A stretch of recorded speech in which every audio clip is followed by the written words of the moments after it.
All right, so today I'm going to be continuing reading from Erich Fromm's Marx's Concept of Man. Today we're on chapter 3, the problem of consciousness, social structure, and the use of force. This is a pretty short chapter, shorter than the last one, and it's a lot shorter than the next one. Before we get into it, in case you haven't already heard, I have a video about this book on my channel and an article about it on my Substack where I talk a little bit about sort of the context behind its writing and what makes it stand out as a monograph on the philosophy of Karl Marx. If you know of anybody that you think would appreciate this content, please consider sharing it with them. If you like this video, let me know by leaving comments and sharing your thoughts about the material being discussed. And if you haven't done so already, be sure to subscribe to this channel so that way you won't miss when another video comes out. And with all of that out of the way, let's get started. Marx's Concept of Man by Erich Fromm, Chapter 3, the problem of consciousness, social structure, and the use of force. A problem of the greatest importance is raised in the passage just quoted, that of human consciousness. The crucial statement is, it is not consciousness of men that determines their being, but, on the contrary, their social being that determines their consciousness. Marx gave a fuller statement with regard to the problem of consciousness in German Ideology. And this is a quote from German Ideology. The fact is, therefore, that definite individuals who are productively active in a definite way enter into these definite social and political relations. Empirical observations must in each separate instance bring out empirically and without any mystification and speculation the connection of the social and political structure with production. The social structure and the state are continually evolving out of the life process of definite individuals, but of individuals not as they may appear in their own or other people's imagination, but as they really are, i.e., as they are effective, produce materially, and are active under definite material limits, presuppositions, and conditions independent of their will. The quote continues, the production of ideas, of conceptions, of consciousness is at first directly interwoven with the material activity and the material intercourse of men, the language of real life. Conceiving, thinking, the mental intercourse of men appear at this stage as the direct efflux from their material behavior. The same applies to mental production as expressed in the language of the politics, laws, morality, religion, metaphysics of a people.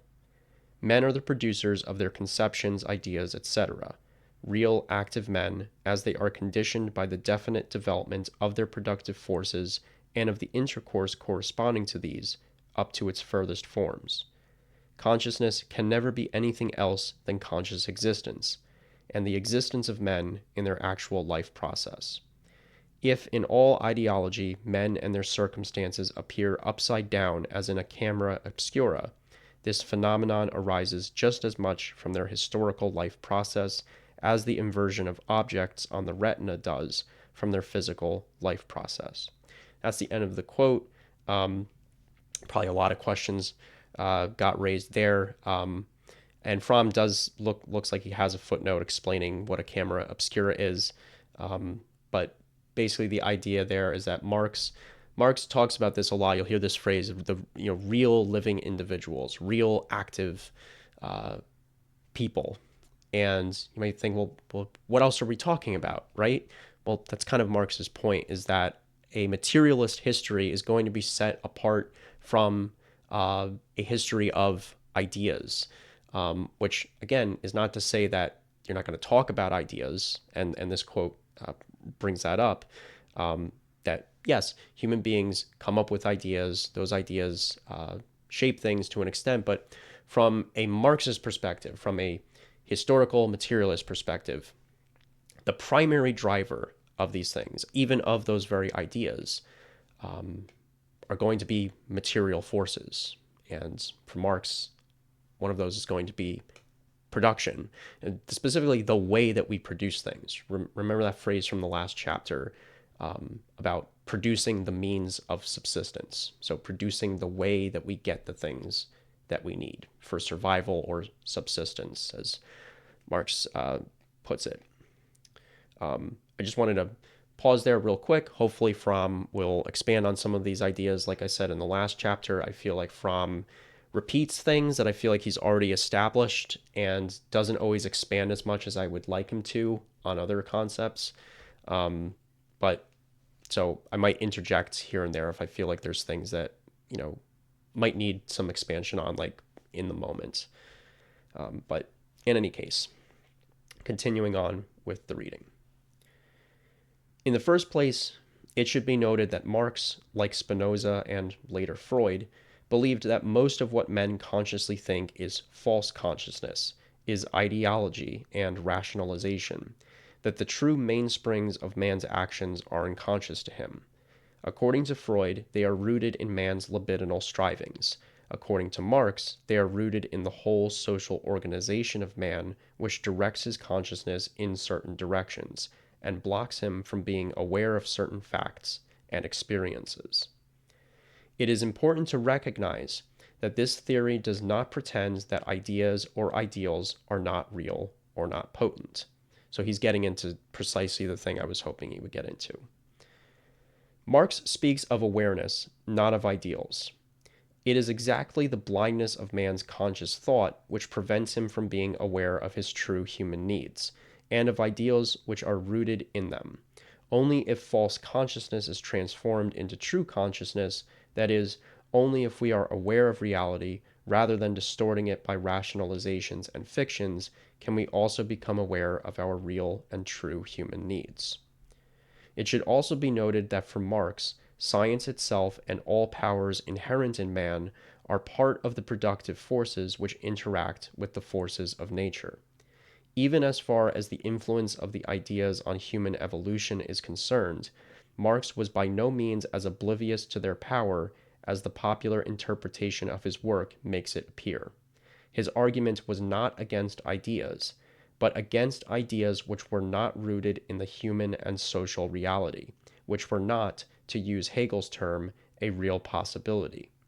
Most of all, he never forgot that not only do circumstances make man, man also makes circumstances. The following passage should make it clear how erroneous it is to interpret Marx as if he, like many philosophers of the Enlightenment and many sociologists of today, gave man a passive role in the historical process, as if he saw him as the passive object of circumstances.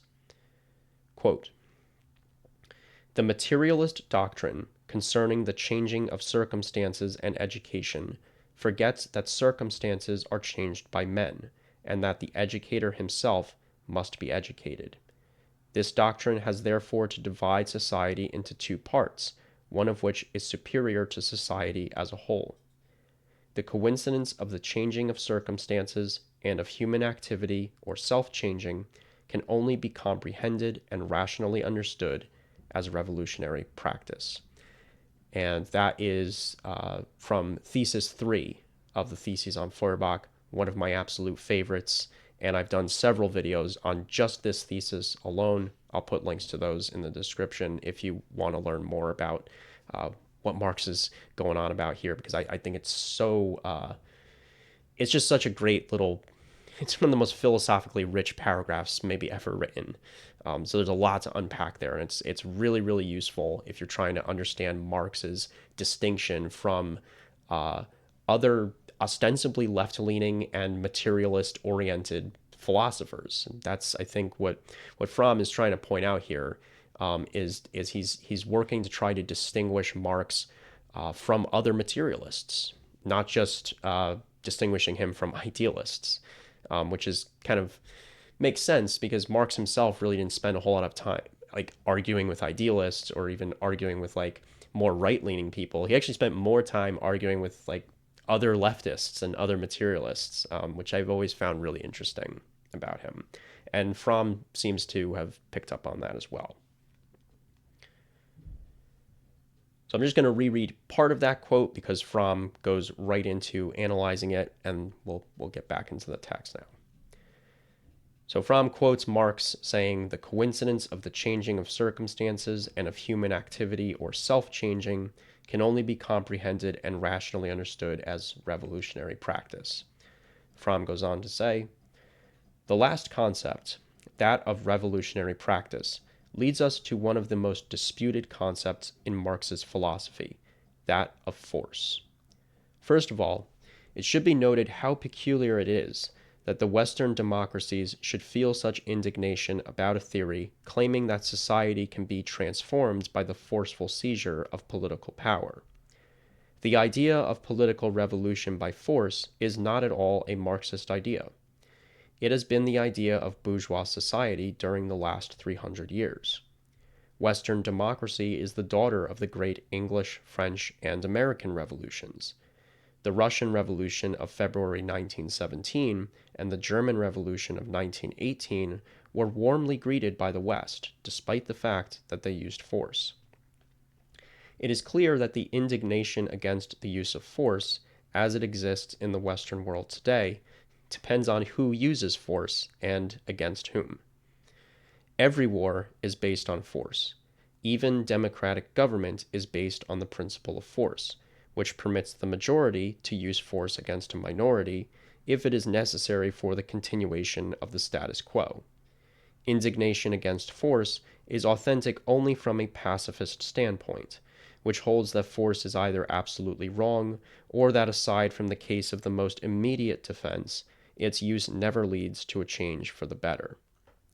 However, it is not sufficient to show that Marx's idea of forceful revolution, from which he excluded as possibilities England and the United States, was in the middle-class tradition.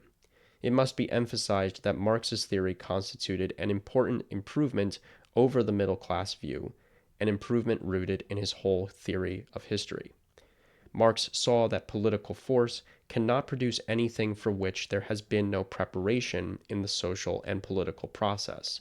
Hence, that force, if at all necessary, can give, so to speak, only the last push to a development which has virtually already taken place, but it can never produce anything truly new.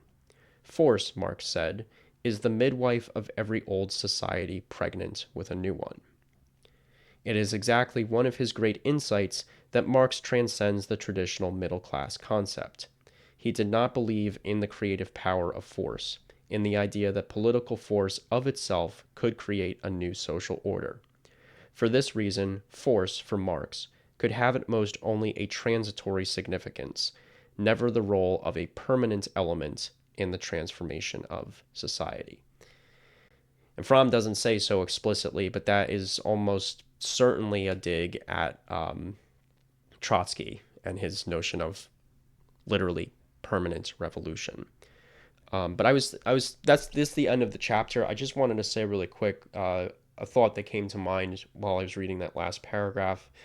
We kind of saw this anticipated in the last chapter with that long quote that Fromm ended with from Capital, where Marx is talking about like the transitions from different modes of society and how certain things need to be in place before such a change happens. But by the time those things are in place, that from Marx's point of view, such a transition ends up becoming inevitable. And so he was talking about like economic modes of society. And so this idea, the whole midwife of every old society pregnant with a new one, and where Fromm explains Marx saw political force cannot produce anything for which there has been no preparation in the social and political process. Hence, force, if at all necessary, can give only the last push to a development which has virtually already taken place. So, I guess I'm just thinking that we might see this happen, and hopefully we will see this happen more throughout the book. That one idea will sort of anticipate the next one, and we'll start to see that like there's a certain character to the way that Marx thinks. A lot of it is going to be, he's a dialectical thinker, so he's going to be very interested in things like contradictions, but also very interested in change, and what are the causes of change? What or whom are the agents of change? The nature of change, in terms of, history, society.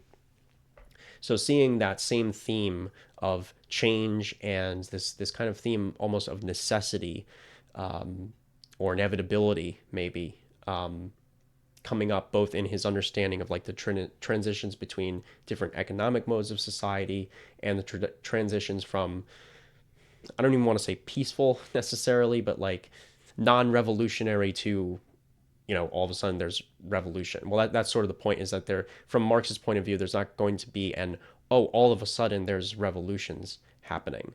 And I mean, with stuff that's going on in the world currently, where I'm seeing a lot of people looking at certain conflicts arising in different parts of the world, and people are I've seen a few friends of mine talking about like, oh my gosh, where did all this stuff come from? And it's like, for those of us who are paying attention to the histories of these parts of the world and all the various dramas that have been going on for a long time, it's not always, it's not something that is like all of a sudden there's revolutions going on, all of a sudden there's wars breaking out, there's conflicts breaking out, and I don't, maybe it's not a coincidence that me and a couple of my other friends that are thinking that way, or are pointing out that a lot of the conflicts that are arising currently, have kind of been in the making for a while, are also people that make a pretty regular habit of reading and discussing Marx. So Marx has a certain effect on people, I think. For people that enjoy reading him, I think one of the effects it has is it attunes you to looking for the antecedents of surprising and often explosive changes in history. And so that when those things start happening, you can kind of look back and go back over the historical breadcrumb trail, so to speak. Of course, that raises the question of, well, how is that useful? Is it very useful to just be able to point to how you got to where you are now? Well, hopefully as the book continues, as Fromm continues to flesh out various aspects of Marx's thinking, well, maybe that question will get an answer in terms of how we go from Marx as historian, which is really what Fromm has been primarily focused on. History is what? Looking at the past, right? Well, where does Marx want us to go? And what does Fromm think about that? What does Fromm see in Marx's, the more practical aspects of his philosophy outside of his understanding of history? What exactly does Fromm find valuable about that?